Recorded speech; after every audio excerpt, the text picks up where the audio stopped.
Oi pessoal, eu sou Liliane Ducati, fisioterapeuta, e hoje eu estou aqui para fazer uma fala um pouco mais informal, linguagem mais popular, para que todas as pessoas que estão buscando informação sobre qualidade de vida, sobre movimento, sobre postura, possam assim de alguma forma entender o que eu estou querendo dar para elas como conhecimento dessa área. Mas, inicialmente, eu quero parabenizar o meu colega Lucas Job pela iniciativa de criar esse evento, fazendo pela internet, para que o conhecimento chegue ao maior número de pessoas. E quero também agradecer a ele pelo convite, muito obrigada, por me disponibilizar um tempinho para eu poder falar sobre o que eu mais amo, que é a minha profissão. Então agora eu vou me apresentar um pouquinho para vocês. Como eu falei anteriormente, eu sou fisioterapeuta, eu me formei em 2008 pelo IPA, que é o Instituto Porto Alegrense, que é na cidade onde eu resido, e eu trabalho hoje com traumato e ortopedia de forma geral, mas mais especificamente com a área da postura. Em 2008 mesmo, quando eu me formei, eu fiz vários cursos presenciais e online direcionado para a postura corporal. Eu fiz formação em Pilates, fiz formação também de RPG, fiz também alguns cursos sobre escoliose. Em 2010 eu iniciei uma formação que se chama GDS, Cadeias Musculares e Articulares, e que tem como um diferencial fazer uma avaliação do indivíduo através de uma leitura psicocorporal. E eu sempre gosto de contar nas minhas palestras em gerais sobre essa formação em específico, porque ela foi um marco na minha vida profissional, que realmente eu amava aquilo que eu fazia. Por isso que eu gosto sempre de revelar e eu devo isso ao método GDS. Na mesma época que eu terminei a formação do método GDS, eu abri o meu consultório particular, que é onde eu atendo até hoje e que é aqui onde eu estou fazendo essa filmagem para vocês. E nesse mesmo ano eu entrei na vida acadêmica novamente para fazer um mestrado em Ciências do Movimento Humano pela URGS. Agora, em novembro, nesse mesmo mês, eu finalizei o meu mestrado, defendi a minha dissertação e a minha pesquisa foi sobre postura corporal relacionada à flexibilidade corporal. E é sobre isso que eu quero falar um pouquinho com vocês, sobre a importância da flexibilidade corporal, da liberdade de movimento e da postura corporal. Primeiramente, eu quero apresentar para vocês a coluna vertebral do indivíduo, para vocês irem se familiarizando um pouco com alguns termos que não tem como eu popularizar. São termos que, tanto na área científica quanto na linguagem popular, ele é o mesmo. Então, se vocês também tiverem papel e caneta aí para pegar, para anotar e quiserem fazer algumas observações, e aí vocês podem também entrar em contato comigo para fazer alguma pergunta, alguma dúvida sobre essa palestra. Então, eu tenho a coluna vertebral. Deixa eu ver se eu consigo mostrar para vocês ela como num todo. Aqui da coluna vertebral, tá? Inicialmente, eu quero falar para vocês assim, ó. Esse é um plano chamado frontal, que a gente visualiza o indivíduo, a coluna vertebral, de frente. Esse plano, então, frontal, ela é para ser vista reta, completamente reta, sem curvas. E essa aqui, então, ó, é a coluna vertebral vista de lado, tá? Que é pelo plano sagital que a gente fala. E aí, assim, ó, a gente pode ver aqui, então, que nós temos algumas curvas. Nós temos 4 curvas fisiológicas. E eu vou contar um pouquinho delas para vocês. Na nossa vida gestacional, a gente pode visualizar através de imagens que o neném na barriga da mãe, na vida intrauterina, ele tem apenas uma única curva, uma grande curva na coluna vertebral, e essa coluna ela é em formato de C, porque o neném fica naquela posição fetal chamada de cifose. A partir do momento que a gente vai crescendo e evoluindo para ficar na posição de extensão da coluna vertebral, quando o nenê está deitado e levanta a cabeça, né? Isso é o movimento de extensão. Ou para a gente fazer os movimentos de dissociação, que são os movimentos quando o meu ombro tá para frente, a minha pelve do outro lado, no sentido oposto, tá em dissociação com essa, né? Para fazer esses movimentos de dissociação, que é o movimento da caminhada e que é o movimento de escalada também, necessário para isso, e que é o movimento do engatinhar. Para isso, é necessário que a gente tenha aquelas curvas fisiológicas na coluna vertebral que eu mostrei para vocês. Depois que o bebê começa a fazer extensão, ele começa a criar as lordoses. E aí eu vou mostrar para vocês aqui na coluninha de novo. Então aqui, como vocês podem ver, né, a gente tem um grande S comprido, 4 curvas. A gente pode ver aqui, ó, nessa primeira curva inicial aqui de cima, que é a localização da coluna cervical, a gente chama essa parte de coluna cervical, né? Ela é uma curva convexa, ela é uma curva em C ao contrário.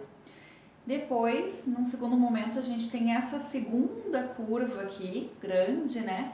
Que é a região do tronco, da torácica, dessa região aqui do esqueleto que vocês estão visualizando. Ela é uma curva côncava, né? E essa é a região torácica, é também a região da cifose. É aqui a nossa primeira curva cifótica, né? Aqui, nessa parte de baixo, a gente pode ver, então, a lombar, que é uma região mais popular e mais conhecida, né, por todos. E a gente vê que a gente tem uma outra convexidade, né? E também temos aqui o sacro, que também faz parte da nossa coluna vertebral e que, se a gente for olhar, ele também tem uma cifose, assim como essa região da torácica. Então nós temos 2 cifoses e 2 lordoses fisiológicas. Então nós temos a lordose cervical e lordose lombar, e a gente tem também a cifose torácica e a cifose sacral. E sobre as curvas, pessoal, é muito importante vocês saberem que é importante sim ter curvas, né?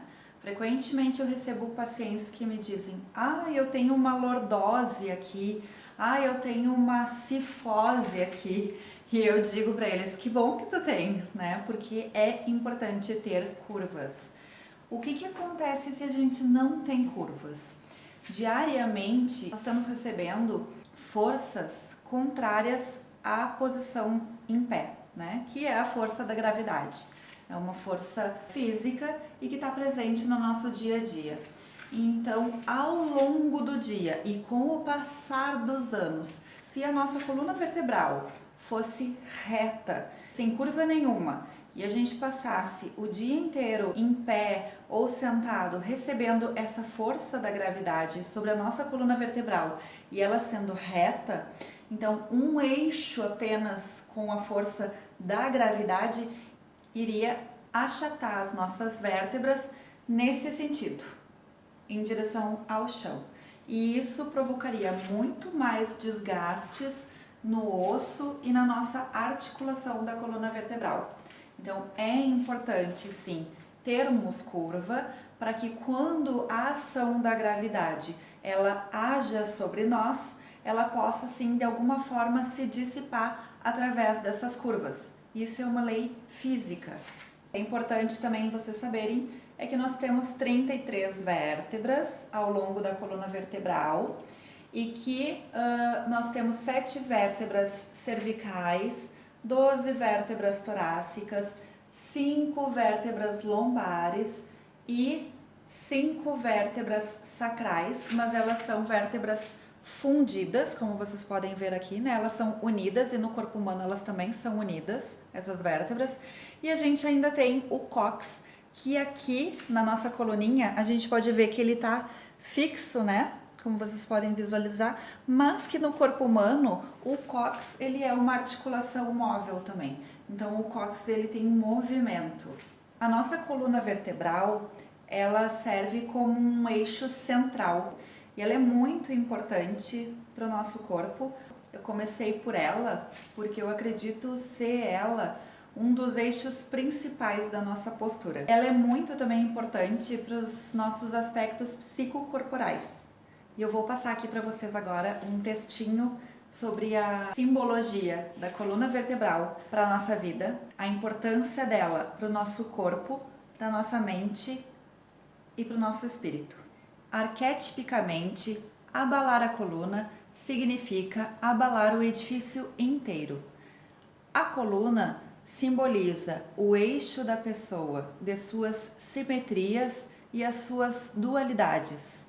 A noção de verticalidade aplica-se à coluna vertebral do humano como símbolo da afirmação de si mesmo. Esse é um texto de uma autora que eu gosto muito, que ela fala sobre os simbolismos do corpo.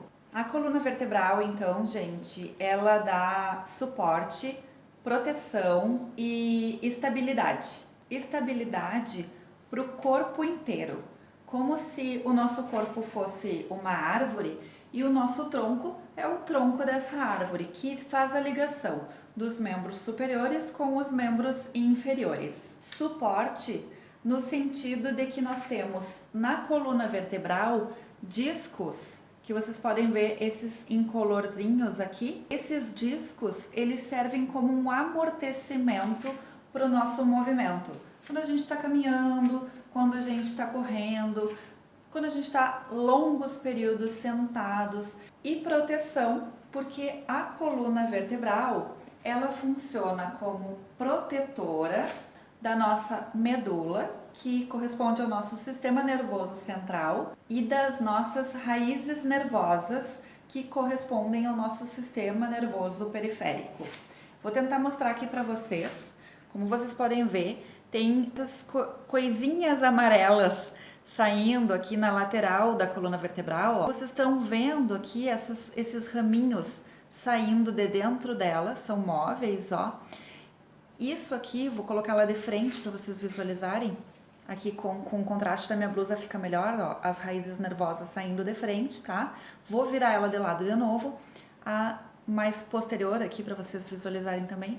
As raízes nervosas, elas saem aqui da parte posterior e lateral da coluna vertebral e elas saem da medula e levam ao resto do corpo informações de tato, calor, frio, dor, e elas também fazem essa ligação com o nosso cérebro, com o sistema nervoso central, através dessas raízes nervosas.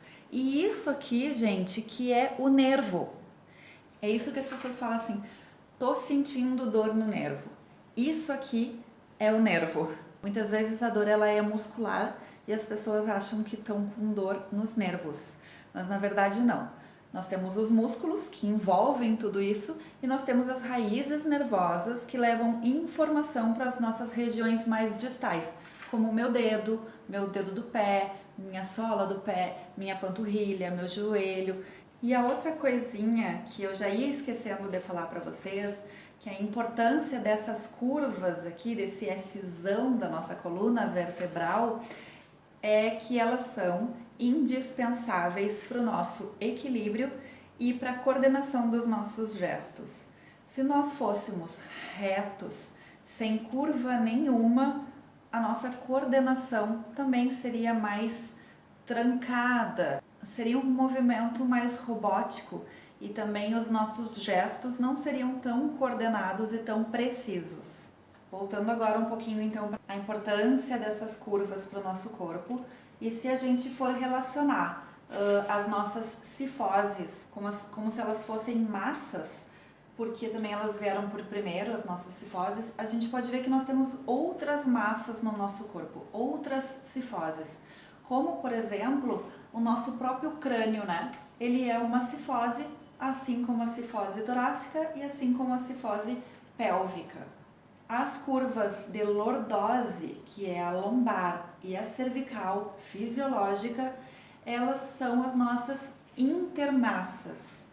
E essas intermassas, pessoal, vou soltar aqui um pouquinho, é importante que elas estejam bem moles, bem livres de movimento, bem flexíveis. A gente pode visualizar também no corpo como um todo que nós temos outras curvas, como por exemplo o joelho.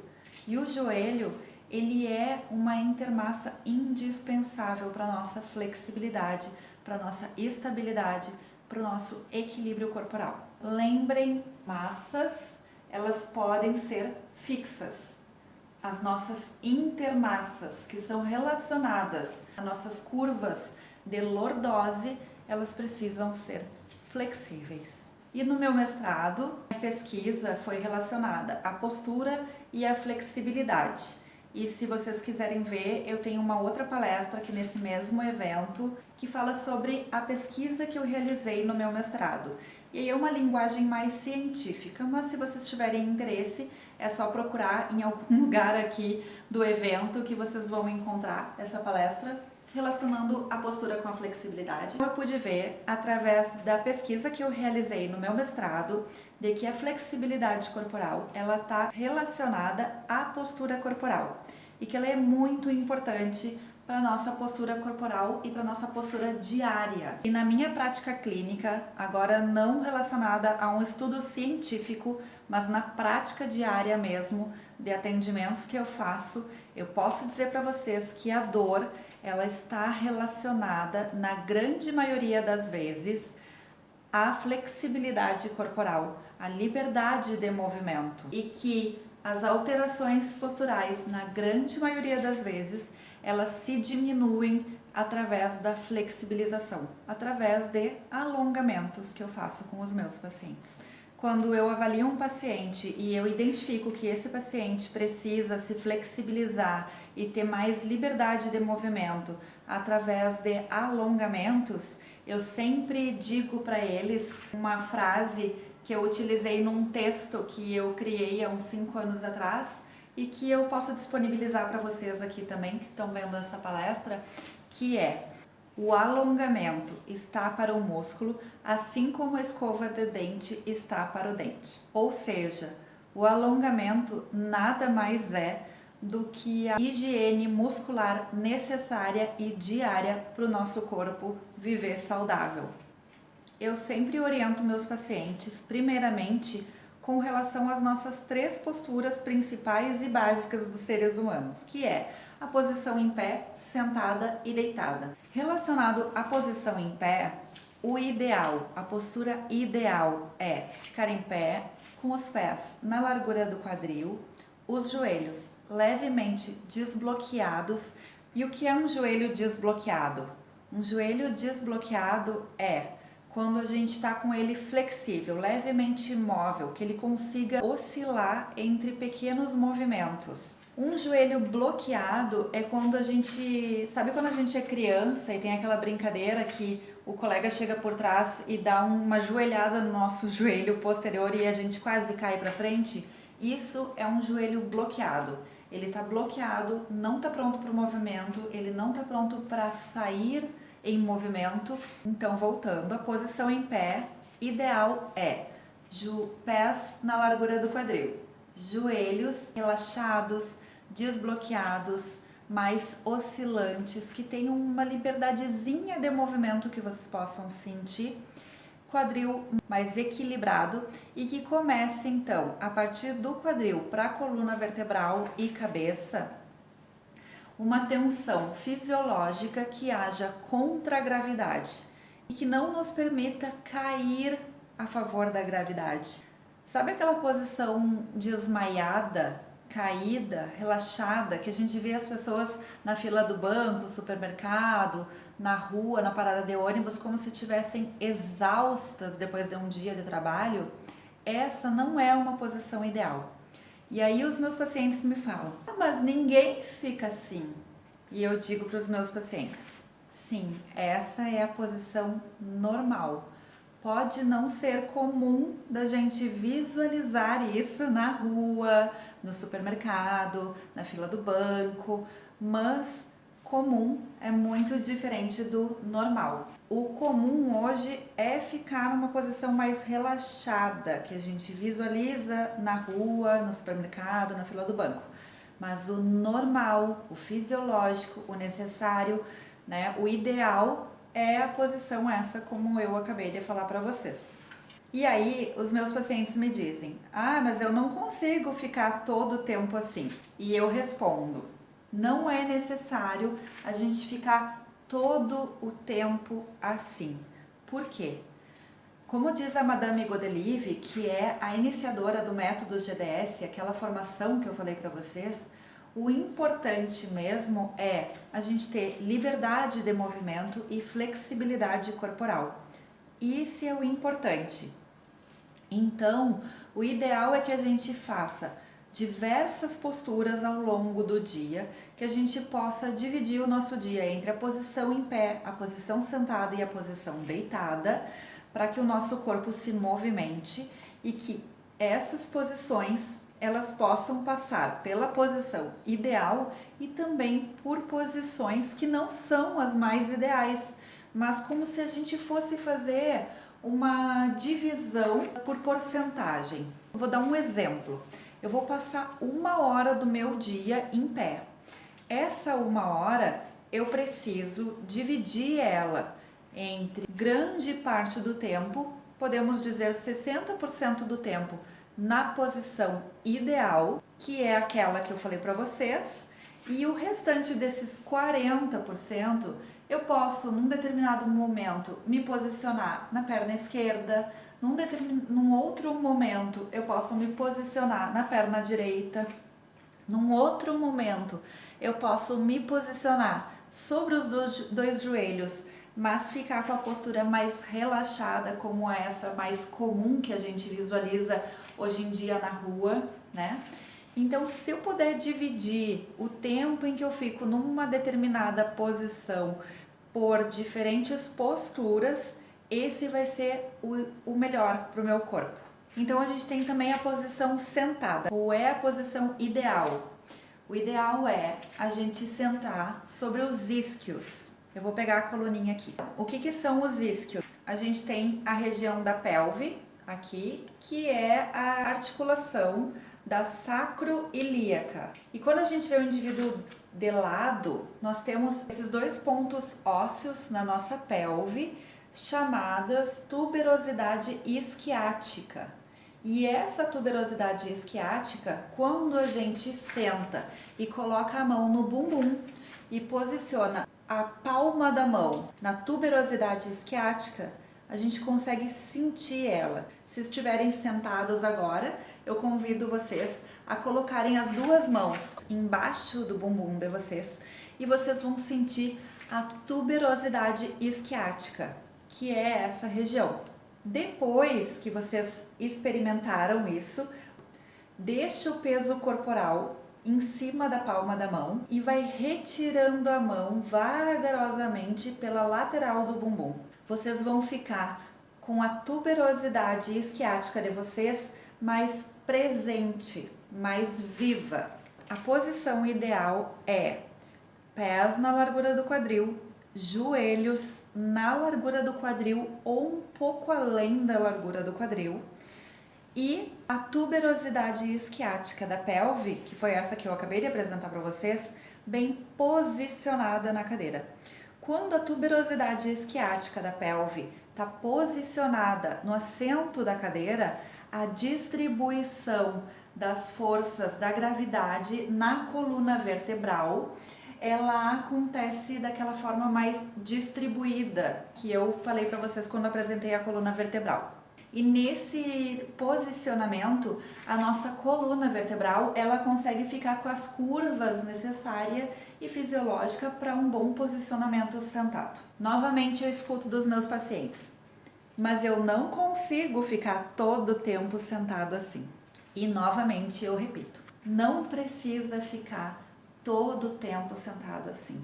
Divide o teu tempo. Se tu sabe que vai ficar 5 horas, por exemplo, no colégio, sentado, divide essas 5 horas em que 60% do tempo tu fique sentado na postura ideal e o restante dos 40% do tempo tu mude as posturas. Não fique 40% numa única postura relaxada, inadequada ou errada, muitas vezes falando na teoria, não fica os 40% numa única postura. Esses 40%, o ideal é que vocês variem as posições. Fique mais posicionado numa perna, cruze a perna direita sobre a esquerda, cruza a perna esquerda sobre a direita, senta de borboleta, senta de índio, senta com a coluna para trás. Então é importante variar, que as posturas erradas, elas também sejam variadas, né? O que gera problema mesmo é a gente se posicionar de uma forma que não é a ideal, mas por um longo período de tempo. Isso é o que vai dar problema. E quanto à postura deitada, então, a postura ideal deitada que eu oriento os meus pacientes é quando estivermos deitado de lado, que o travesseiro fique posicionado apenas na cabeça, que ele não fique no ombro também, que ele não fique pegando o ombro, então ele fique somente com a cabeça apoiado. O ideal é que esse travesseiro tenha a largura do ombro e que a gente coloque uma almofada entre os joelhos para ficar mais cômodo, porque também os joelhos na região medial, na região do meio, eles têm os ossos grossos e esse posicionamento ao longo da noite gera um certo desconforto. Então a gente acaba por vezes deixando uma perna mais para frente e caída na cama, né? Por exemplo, a perna de cima caída na cama, e isso gera um desequilíbrio na nossa pelve, fazendo com que a pelve gire. Então isso não é legal. O ideal é que a gente coloque um travesseirinho no joelho, fazendo com que a pelve fique mais equilibrada quando a gente estiver deitado. E se ainda for necessário, ou se a pessoa, o indivíduo tiver desconforto na região dos ombros, também eu oriento a utilização de um travesseiro, uma almofada ou até mesmo um bichinho de pelúcia para que a gente coloque a mão, para que a mão possa relaxar em cima dessa almofada. E se eu prefiro deitar de barriga para cima? Pode também. Eu acabo sempre orientando os meus pacientes a quando forem deitar de barriga para cima, colocar o travesseiro de forma que ele pegue não só a cabeça, mas também que parcela do travesseiro pegue a região das escápulas, que o travesseiro seja colocado aqui assim, fazendo com que não aconteça um degrau apenas do pescoço. Quando a gente coloca o travesseiro apenas na cabeça, a gente põe a cabeça mais para frente e aí gera um degrau dividindo e separando a região da torácica para a cervical.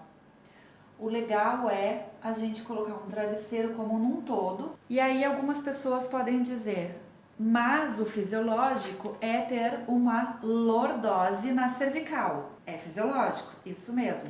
Tá, então se eu dormir com uma cifose na cervical, não vai ser ruim? Não, porque o posicionamento deitado, como eu estou orientando vocês, não vai chegar a gerar uma cifose na lordose cervical, né? Ele não vai gerar uma cifose, mas ele vai fazer com que a musculatura consiga relaxar como num todo. E aí algumas pessoas dizem, mas por que a gente tem que dormir todo posicionadinho? Por que eu não posso dormir de qualquer jeito? Tem crianças que dormem toda torta e acordam super bem. Sim, ok, concordo com isso. E aí eu tenho que apresentar para vocês que existem duas linhas de pesquisa com relação ao sono. Uma delas diz que a gente pode dormir de qualquer forma, se quiser com o pé na cabeça, e que a gente tem que acordar bem, porque quando a gente dorme, o corpo se relaxa por completo e a gente não estaria fazendo uma tensão muscular. Mas tem uma outra linha de pesquisa que diz: nos dias de hoje é impossível uma pessoa dormir de forma completamente relaxada. Devido à insegurança do nosso país, a crise econômica, a crise política a qual a gente está passando, tudo isso influencia a nossa vida.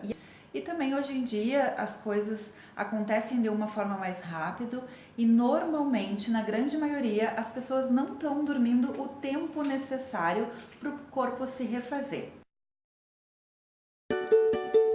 A gente precisa precisa dormir da forma mais ergonômica possível, na posição mais ideal possível, para que a gente possa compensar essa falta de relaxamento muscular que antigamente se conseguia dormindo e que hoje não mais. Então, pessoal, finalizando, o que eu quero que fique gravado e importante para vocês é que a flexibilidade corporal é muito importante para a postura e que ao longo do dia a gente precisa fazer as 3 posturas ideais: a posição sentada, a posição em pé e a posição deitada de forma ideal, e que a gente precisa distribuir essas 3 posições ao longo do dia. Ah, mas eu trabalho só em pé. Ah, mas eu trabalho grande parte do meu dia sentado. Ok, tá tudo bem, mas de uma forma ou de outra é importante compensar com as posições ideais. Faz uma atividade física, vai dar uma caminhada, fica depois quando estiver cozinhando em casa na posição ideal, mas é importante a gente compensar e equilibrar com outras posturas. Fica aqui novamente salientando a importância da liberdade de movimento, da flexibilidade corporal na postura diária. Lembrando vocês que eu sempre digo que o alongamento muscular, ele tá pro músculo, assim como a escova de dente tá pro dente. Então, que o alongamento muscular é a higiene muscular necessária para que a gente possa, com o alongamento, higienizar as moléculas que são depositadas no nosso músculo por fraqueza muscular, por cansaço físico, pelas más posturas e pelas posturas erradas que a gente fica ao longo do dia. E o que vocês podem fazer a partir de agora sabendo disso? Vocês podem procurar um profissional, um fisioterapeuta, por exemplo, que pode ajudar vocês a criar alguns alongamentos básicos que a gente possa fazer todos os dias. Como, por exemplo, algum alongamento de membro inferior, coluna vertebral, membro superior e cabeça e pescoço. Vocês podem também procurar um educador físico na academia que vocês praticam ou algum personal que vocês já trabalhem, pode ajudar vocês a criar um manualzinho de alongamento, então que eles possam auxiliar vocês a criar uma rotina de alongamento para vocês fazerem em casa. E também vocês podem procurar um massagista, que é para fazer uma higiene muscular, como se fosse uma faxina nessa residência corpo, através da manipulação, da massagem mesmo. E a outra coisa que vocês podem fazer é também que hoje em dia nós temos a facilidade da internet. Com a tecnologia à disposição, vocês podem procurar através de redes sociais como Facebook, Instagram e algumas outras redes sociais. E se vocês quiserem também, vocês podem me acompanhar nas redes sociais. Eu tenho hoje o Facebook e o Instagram do consultório particular onde eu atendo e também o meu perfil profissional, que é a Lili Fisioterapeuta, tanto o Facebook quanto o Instagram também. Hoje também eu disponibilizo no meu canal do YouTube algumas dicas de saúde, qualidade de vida, movimento e alongamento. Vocês podem me seguir também, aqui estão os links.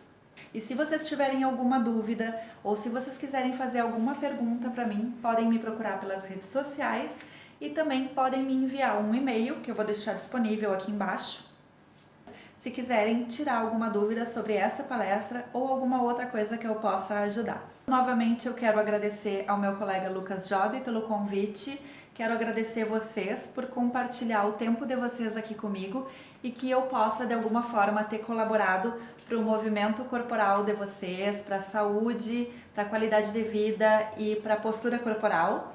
E fico à disposição para caso vocês precisem entrar em contato comigo e tirar alguma dúvida, alguma pergunta. Muito obrigado pela partilha do tempo e até breve.